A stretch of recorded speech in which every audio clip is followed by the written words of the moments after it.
এই যে এত কোটি কোটি টাকা দিয়ে তৈরি ডিফেন্স সিস্টেম, এর পেছনে যে ফিজিক্স রয়েছে, একজন ফিজিক্সের স্টুডেন্ট হিসেবে তোমরা কি জানো তোমাদেরই ক্লাস 11-এর দুটো বেসিক কনসেপ্ট, একটা হলো প্রজেক্টাইল মোশন বা হ্রাসের গতি, আর একটা রিলেটিভ ভেলোসিটি বা আপেক্ষিক বেগ। এই দুটোর উপরেই ডিপেন্ড করে চলে।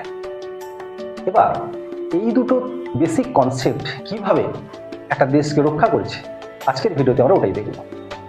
দেখো, যখন শত্রু দেশ একটা রকেট ছোড়ে, তখন সেই রকেট কিন্তু ডিউ টু গ্র্যাভিটি বা পৃথিবীর টানের জন্য হরাইজন্টালি যেতে পারে না। সে একটা পাথকে অনুসরণ করে, যেটা আমরা প্রজেক্টাইল মোশনে শিখেছি। ছবিটা কেমন হতো আমরা দেখেছিলাম, প্রাথমিক বেগ দিয়ে এবং কিছু একটা কোণে যদি ছোড়া হয় তাহলে সে এরকমই একটা পথকে অনুসরণ করে, যেটার নামও আমরা জেনেছিলাম কি হয় না প্যারাবোলিক পাথ।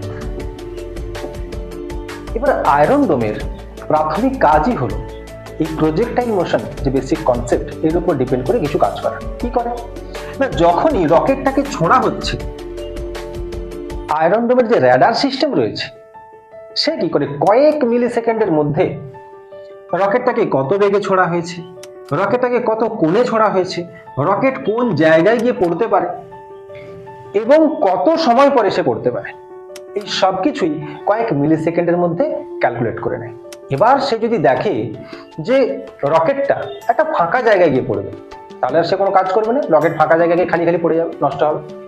বাট যদি দেখে যে ওই রকেটটা তার দেশের কোন একটা জনবহুল শহরের উপরে গিয়ে পড়বে, দেন সে কাজ করবে কি না সেকেন্ড যে বেসিক কনসেপ্ট আছে বা রিলেটিভ ভেলোসিটি, তার উপর ডিপেন্ড করে।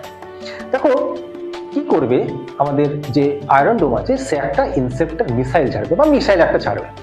যে মিসাইলটার কাজ কি, ওই রকেটটাকে গিয়ে হিট করবে, তাকে ধ্বংস করবে, অবশ্যই আকাশের উপরেই ধ্বংস করে দেবে, নিচে যেন না পড়ে।